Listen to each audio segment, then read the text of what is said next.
लीजिए सुनिए मुंशी प्रेमचंद जी द्वारा रचित एक और कहानी, नसीहतों का दफ्तर।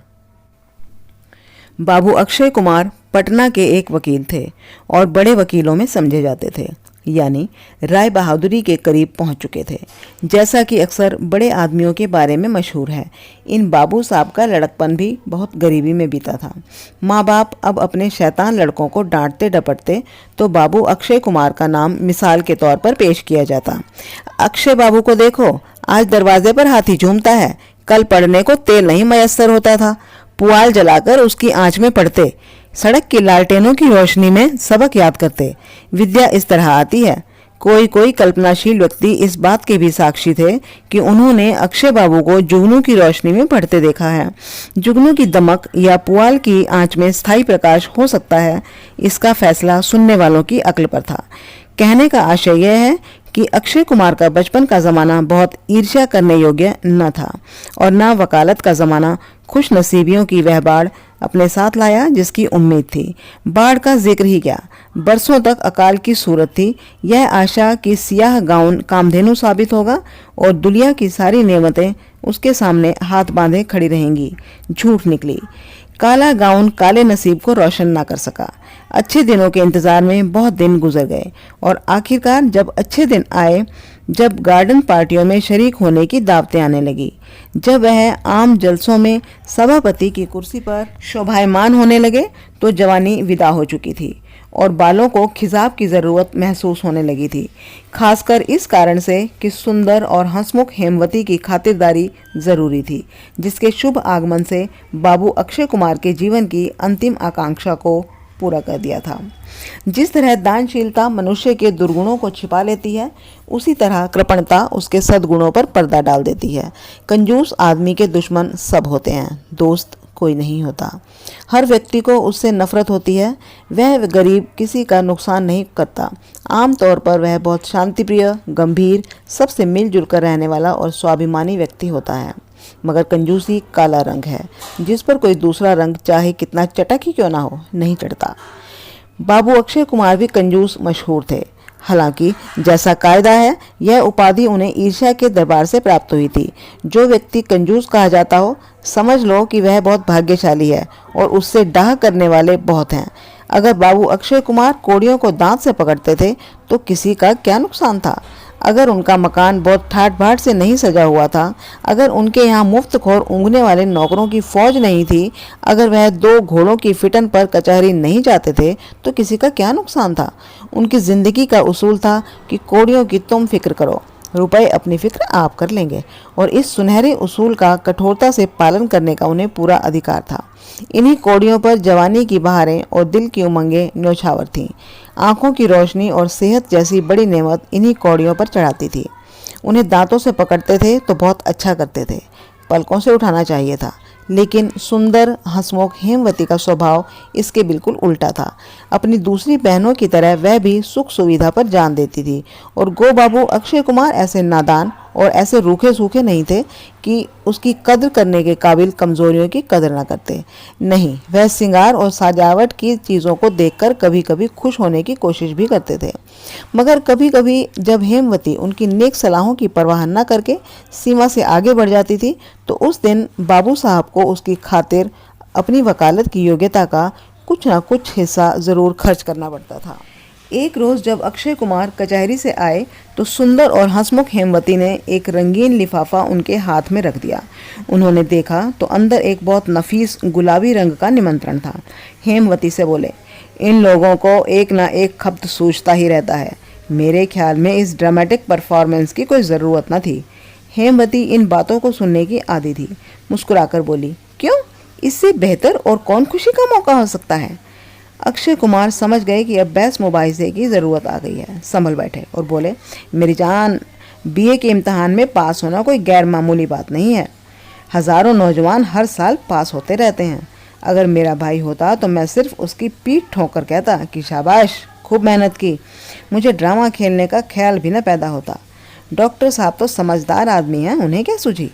हेमवती, मुझे तो जाना ही पड़ेगा। अक्षय कुमार, क्यों, क्या वादा कर लिया है।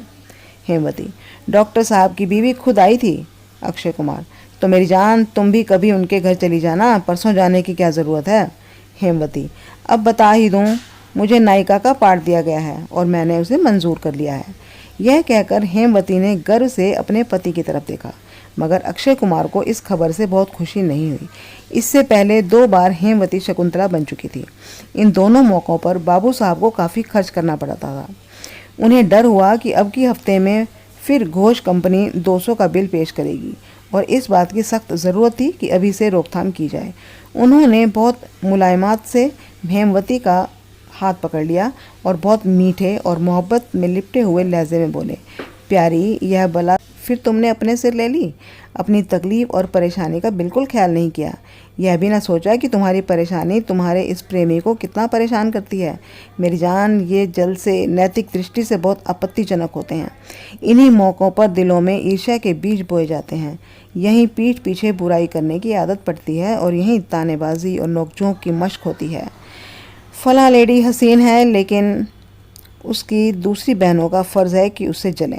मेरी जान, ईश्वर न करे कि कोई डाही बने, मगर डाह करने के योग्य बनना हो तो अपने अख्तियार की बात नहीं। मुझे भय है कि तुम्हारा दाहक सौंदर्य कितने ही दिलों को जलाकर राख कर देगा। प्यारी हेमू, मुझे दुख है कि तुमने मुझसे पूछे बगैर यह निमंत्रण स्वीकार कर लिया। मुझे विश्वास है अगर तुम्हें मालूम होता कि मैं इसे पसंद न करूँगा तो तुम हरगिज़ स्वीकार न करती।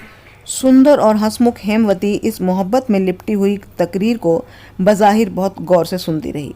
इसके बाद जानबूझकर अनजान बनते हुए बोली, मैंने तो यह सोचकर मंजूर कर लिया था कि कपड़े सब पहले से ही रखे हुए हैं, ज़्यादा सामान की ज़रूरत ना होगी, सिर्फ चंद घंटों की तकलीफ़ है और एहसान मुफ्त। डॉक्टरों को नाराज़ करना भी तो अच्छी बात नहीं है, मगर अब न जाऊँगी। मैं अभी उनको अपनी मजबूरी लिखे देती हूँ। सचमुच क्या फ़ायदा, बेकार की उलझन। यह सुनकर कि कपड़े सब पहले से ही रखे हुए हैं, कुछ ज़्यादा खर्च ना होगा, अक्षय कुमार के दिल पर एक से एक बड़ा बोझ उठ गया। डॉक्टरों को नाराज़ करना भी तो अच्छी बात नहीं। ये जुमला भी मानी से खाली ना था। बाबू साहब पछताए कि अगर पहले से यह हाल मालूम होता तो काहे इस तरह रूखा सूखा उपदेशक बनना पड़ता। गर्दन हिलाकर बोले, नहीं नहीं मेरी जान, मेरी मंशा ये हरगिज़ नहीं कि तुम जाओ ही मत। जब तुम निमंत्रण स्वीकार कर ही चुकी हो तो अब उससे मुकरना इंसानियत से हटी हुई बात मालूम होती है। मेरी सिर्फ यही मंशा थी कि जहाँ तक मुमकिन हो ऐसे जलसों से दूर रहना चाहिए, मगर हेमवती ने अपना फैसला बहाल रखा। अब मैं न जाऊँगी, तुम्हारी बातें गिरह में बांध ली। दूसरे दिन शाम को अक्षय कुमार हवाखोरी को निकले। आनंद बाग उस वक्त जोबन पर था। ऊंचे ऊंचे सरों और अशोक की कतारों के बीच लाल बजरी से सजी हुई सड़क ऐसी खूबसूरत मालूम होती थी कि जैसे कमल के पत्तों में फूल खिला हुआ हो या नोकदार पलकों के बीच में लाल मतवाली आंखें जेब दे रही हैं। बाबू अक्षय कुमार इस क्यारी पर हवा के हल्के हल्के ताजगी देने वाले झोंकों का मज़ा उठाते हुए एक सायेदार कुंज में जा बैठे। यह उनकी खास जगह थी। इस इनायतों की बस्ती में आकर थोड़ी देर के लिए उनके दिल पर फूलों के खिलेपन और पत्तों की हरियाली का बहुत ही नशीला असर होता था। थोड़ी देर के लिए उनका दिल भी फूल की तरह खिल जाता था। यहाँ बैठे उन्हें थोड़ी देर ही हुई थी कि उन्हें एक बूढ़ा आदमी अपनी तरफ आता हुआ दिखाई दिया। उसने सलाम किया और एक मोहरदार बंद लिफाफा देकर गायब हो गया। अक्षय बाबू ने लिफाफा खोला और उसकी अंबरी महक से रूह फड़क उठी। खत का मजमून यह था, मेरे प्यारे अक्षय बाबू, आप इस नाचीज़ के खत को पढ़कर बहुत हैरत में आएंगे, मगर मुझे आशा है कि आप मेरी इस डिठाई को माफ़ करेंगे। आपके आचार विचार, आपकी सुरुचि, आपके रहन सहन की तारीफ़ें सुन सुनकर मेरे दिल में आपके लिए एक प्रेम और आदर का भाव पैदा हो गया है। आपके सादे रहन सहन ने मुझे मोहित कर लिया है। अगर हया शर्म मेरा दामन न पकड़े होती तो मैं अपनी भावनाओं को और भी स्पष्ट शब्दों में प्रकाशित करती। साल भर हुआ कि मैंने सामान्य पुरुषों की दुर्बलताओं से निराश होकर यह इरादा कर लिया था कि शेष जीवन खुशियों के सपने देखने में काटूंगी। मैंने ढूंढा, मगर जिस दिल की तलाश थी न मिला। लेकिन जब से मैंने आपको देखा है, मुद्दतों की सोई हुई उमंगें जाग उठी हैं। आपके चेहरे पर सुंदरता और जवानी की रोशनी न सही, मगर कल्पना की झलक मौजूद है, जिसकी मेरी निगाह में ज़्यादा इज्जत है। हालांकि मेरा ख्याल है कि अगर आपको अपने बहिरंग की चिंता होती तो शायद मेरे अस्तित्व का दुर्बल अंश ज़्यादा प्रसन्न होता। मगर मैं रूह की भूखी नहीं हूँ। मुझे एक सच्चे प्रदर्शन से मुक्त, सीने में दिल रखने वाले इंसान की चाह है और मैंने उसे पा लिया। मैंने एक चतुर पनडुब्बे की तरह समुंदर की तह में बैठकर उस रतन को ढूंढ निकाला है। मेरी आपसे केवल यही प्रार्थना है कि आप कल रात को डॉक्टर किचलू के मकान पर तशरीफ़ लाएं। मैं आपका बहुत एहसान मानूंगी। वहाँ एक हरे कपड़े पहनी स्त्री अशोकों के कुंज में आपके लिए आंखें बिठाए बैठी इंतज़ार में नज़र आएगी। इस खत को अक्षय कुमार ने दोबारा पढ़ा। इसका उनके दिल पर क्या असर हुआ यह बयान करने की ज़रूरत नहीं। वह ऋषि नहीं थे, हालांकि ऐसे नाजुक मौके पर ऋषियों का फिसल जाना भी असंभव नहीं। उन्हें एक नशा सा महसूस होने लगा। ज़रूर इस परी ने मुझे यहाँ बैठे देखा होगा। मैंने आज कई दिन से आईना भी नहीं देखा, जाने चेहरे की क्या कैफियत हो रही है। इस ख्याल से बेचैन होकर वे दौड़े हुए एक हौज पर गए और उसके साफ पानी में अपनी सूरत देखी, मगर संतोष न हुआ। बहुत तेज़ी से कदम बढ़ाते हुए मकान की तरफ चले और जाते ही आईने पर निगाह दौड़ाई। हजामत साफ़ नहीं है और साफ़ा कमबख्त खूबसूरती से नहीं बंधा था, मगर तब भी मुझे कोई बदसूरत नहीं कह सकता। यह ज़रूर कोई आला दर्जे की पढ़ी लिखी ऊंचे विचारों वाली स्त्री है, वरना मामूली औरतों की निगाह में तो दौलत और रूप के सिवा और कोई चीज़ जचती ही नहीं। तो भी मेरा यह फूहड़पन किसी सुरुचि संपन्न स्त्री को अच्छा नहीं मालूम हो सकता। मुझे अब इसका ख्याल रखना होगा। आज मेरे भाग्य जगे हैं। बहुत मुद्दत के बाद मेरी कद्र करने वाला एक सच्चा जौहरी नजर आया है। भारतीय स्त्रियां शर्म और हया की पुतली होती हैं। जब तक कि अपने दिल की हलचलों से मजबूर ना हो जाएं, वह ऐसा खत लिखने का साहस नहीं कर सकती। इन्हीं ख्यालों में बाबू अक्षय कुमार ने रात काटी, पलक तक नहीं झपकी। दूसरे दिन सुबह 10 बजे तक बाबू अक्षय कुमार ने शहर की सारी फैशनेबल दुकानों की सैर की। दुकानदार हैरत में थे कि आज बाबू साहब यहाँ कैसे भूल पड़े। कभी भूल कर भी ना झांकते थे। यह काया पलट क्यों कर हुई? गरज आज उन्होंने बड़ी बेदर्दी से रुपया खर्च किया और जब घर चले तो फिटन पर बैठने की जगह न थी। हेमवती ने उनके माथे पर से पसीना साफ करते हुए पूछा, आज सवेरे से कहाँ गायब हो गए? अक्षय कुमार ने चेहरे को जरा गंभीर बनाकर जवाब दिया, आज जिगर में कुछ दर्द था, डॉक्टर चड्ढा के पास चला गया था। हेमवती के सुंदर हंसते हुए चेहरे पर मुस्कुराहट सी आ गई। बोली, तुमने मुझसे बिल्कुल जिक्र नहीं किया। जिगर का दर्द भयानक मर्ज है। अक्षय कुमार, डॉक्टर साहब ने कहा है कि डरने की कोई बात नहीं। हेमवती, इसकी दवा डॉक्टर किचलू के यहाँ बहुत अच्छी मिलती है। मालूम नहीं डॉक्टर चड्ढा मर्ज की तह तक पहुँचेंगे भी या नहीं। अक्षय कुमार ने हेमवती की तरफ एक बार चुपती हुई निगाहों से देखा और खाना खाने लगे। इसके बाद अपने कमरे में जाकर बैठे। शाम को जब वह पार्क, घंटाघर, आनंद बाग की सैर करते हुए फिटन पर जा रहे थे तो उनके होठों पर लाली और गालों पर जवानी की गुलाबी झलक मौजूद थी। तो भी प्रकृति के अन्याय पर जिसने उन्हें रूप की संपदा से वंचित रखा था, उन्हें आज जितना गुस्सा आया शायद और कभी ना आया हो। आज वह पतली नाक के बदले अपनी खूबसूरत गाउन और डिप्लोमा सब कुछ देने के लिए तैयार थे। डॉक्टर साहब किचलू का खूबसूरत लताओं से सजा हुआ बंगला रात के वक्त का समा दिखा रहा था। फाटक के खंभे, बरामदे की मेहराबें, सरों के पेड़ों की कतारें सब बिजली के बल्बों से जगमगा रही थीं। इंसान की बिजली की कारीगरी अपना रंगारंग जादू दिखा रही थी। दरवाजे पर शुभागमन का बंधनवार, पेड़ों पर रंग बिरंगे पक्षी, लताओं में खिले हुए फूल, यह सब इसी बिजली की रोशनी के जलवे हैं। इसी सुहानी रोशनी में शहर के रईस इठलाते फिर रहे हैं। अभी नाटक शुरू करने में कुछ देर है, मगर उत्कंठा लोगों को अधीर करने पर लगी है। डॉक्टर किचलू दरवाजे पर खड़े मेहमानों का स्वागत कर रहे हैं। 8 बजे होंगे कि बाबू अक्षय कुमार बड़ी आन बान के साथ अपनी फिटन से उतरे। डॉक्टर साहब चौंक पड़े। आज यह गूलर में कैसे फूल लग गए? उन्होंने बड़े उत्साह से आगे बढ़कर बाबू साहब का स्वागत किया और सर से पांव तक उन्हें गौर से देखा। उन्हें कभी ख्याल भी न हुआ था कि बाबू अक्षय कुमार ऐसे सुंदर सजीले कपड़े पहने हुए गबरू जवान बन सकते हैं। काया पलट का स्पष्ट उदाहरण आंखों के सामने खड़ा था। अक्षय कुमार को देखते ही इधर उधर के लोग आकर उनके चारों ओर जमा हो गए। हर शख्स हैरत से एक दूसरे का मुंह ताकता था। होंठ रुमाल की आड़ ढूंढने लगे, आंखें सरगोशियां करने लगी। हर शख्स ने गैर मामूली तपाक से उनका मिजाज पूछा। शराबियों की मजलिस और पीने की मनाही करने वाली हजरतें वाइज की तशरीफ आवरी का नज़ारा पेश हो गया। अक्षय कुमार बहुत झेप रहे थे।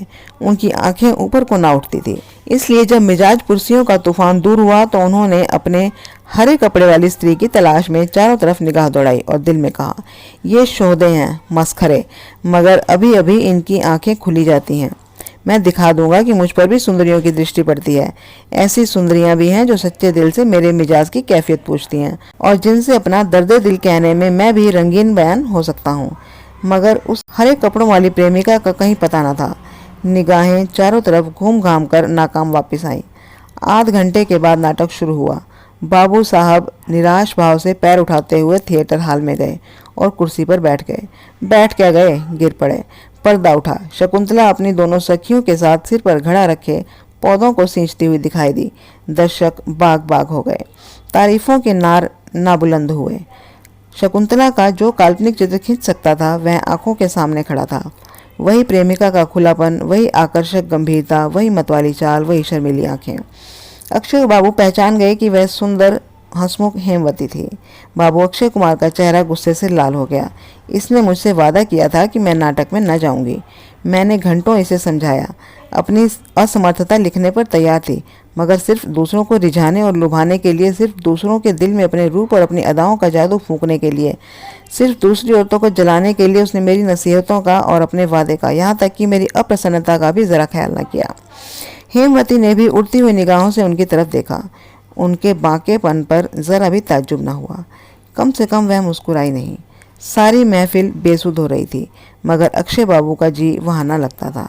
वह बार बार उठकर बाहर चले जाते, इधर उधर बेचैनी से आंखें फाड़ फाड़ कर देखते और हर बात झुंझलाकर वापस आ जाते। यहाँ तक कि 12 बज गए और अब मायूस होकर उन्होंने अपने आप को कोसना शुरू किया। मैं भी कैसा अहमक हूँ, एक शोख औरत के चकमे में आ गया। जरूर इन्हीं बदमाशों में से किसी की शरारत होगी। यह लोग मुझे देख देख कर कैसा हंसते थे। इन्हीं में से किसी मस्खरे ने यह शगुफा छोड़ा है। अफसोस, सैकड़ों रुपयों पर पानी फिर गया। लज्जित हुआ सो अलग। कई मुकदमे हाथ से गए। हेमवती की निगाहों में जलील हो गया, और यह सब सिर्फ इन हाहइयों की खातिर। मुझसे बड़ा अहमक और कौन होगा। इस तरह अपने ऊपर लानत भेजते गुस्से में भरे हुए वे फिर महफिल की तरफ चल पड़े कि एकाएक एक सरों के पेड़ के नीचे वह हरित वसना सुंदरी उन्हें इशारे से अपनी तरफ बुलाती हुई नजर आई। खुशी के मारे उनकी बाँछें खिल गई। दिलो दिमाग पर एक नशा सा छा गया। मस्ती के कदम उठाते, झूमते और ऐंठते उस स्त्री के पास आए और आशिकाना जोश के साथ बोले, ए रूप की रानी, मैं तुम्हारी इस कृपा के लिए हृदय से तुम्हारा कृतज्ञ हूँ। तुम्हें देखने के शौक में इस अधमरे प्रेमी की आंखें पथरा गईं, और अगर तुम्हें कुछ देर तक और यह आंखें न देख पाती तो तुम्हें अपने रूप के मारे हुए की लाश पर हसरत के आंसू बहाने पड़ते। कल शाम ही से मेरे दिल की जो हालत हो रही है उसका जिक्र बयान की ताकत से बाहर है। मेरी जान, मैं कल कचहरी ना गया और कई मुकदमे हाथ से खोए, मगर तुम्हारे दर्शन से आत्मा को जो आनंद मिल रहा है उस पर मैं अपनी जान भी न्यौछावर कर सकता हूँ। मुझे अब धैर्य नहीं, प्रेम की आग ने संयम और धैर्य को जलाकर खाक कर दिया है। तुम्हें अपने हुस्न के दीवाने से यह पर्दा करना शोभा नहीं देता। क्षमा और परवाना में पर्दा कैसा। रूप की खान और असौंदर्य की आत्मा, तेरी मोहब्बत भरी बातों ने मेरे दिल में आरजुओं का तूफान पैदा कर दिया है। अब यह दिल तुम्हारे ऊपर न्यौछावर है और यह जान तुम्हारे चरणों पर अर्पित है। यह कहते हुए बाबू अक्षय कुमार ने आशिकों जैसी डिठाई से आगे बढ़कर उस हरित वसना सुंदरी का घूंघट उठा दिया और हेमवती को मुस्कुराते देखकर बेख्तियार मुंह से निकला, अरे, और फिर कुछ मुंह से ना निकला। ऐसा मालूम हुआ कि आंखों के सामने से पर्दा हट गया। बोले, ये सब तुम्हारी शरारत थी। सुंदर हंसमुख हेमवती मुस्कुराई और कुछ जवाब देना चाहती थी, मगर बाबू अक्षय कुमार ने उस वक्त ज्यादा सवाल जवाब का मौका न देखा। बहुत लज्जित होते हुए बोले, हेमवती, अब मुंह से कुछ मत कहो। तुम जीती और मैं हार गया। यह हार कभी ना भूलेगी। तो ये थी हमारी आज की कहानी, नसीहतों का दफ्तर। कथावाचन सविता गोगिया। यदि आपको ये कथावाचन पसंद आया हो तो वीडियो को लाइक और शेयर करना बिल्कुल ना भूलें। इसके अलावा अगर आप इंग्लिश में पैराग्राफ, स्टोरीज, पोएम्स चाहते हैं तो उसके लिए मेरे दूसरे चैनल पर जाएं जिसका नाम है let's learn English and paragraphs. इसका लिंक आपको डिस्क्रिप्शन बॉक्स में मिल जाएगा। Thank you.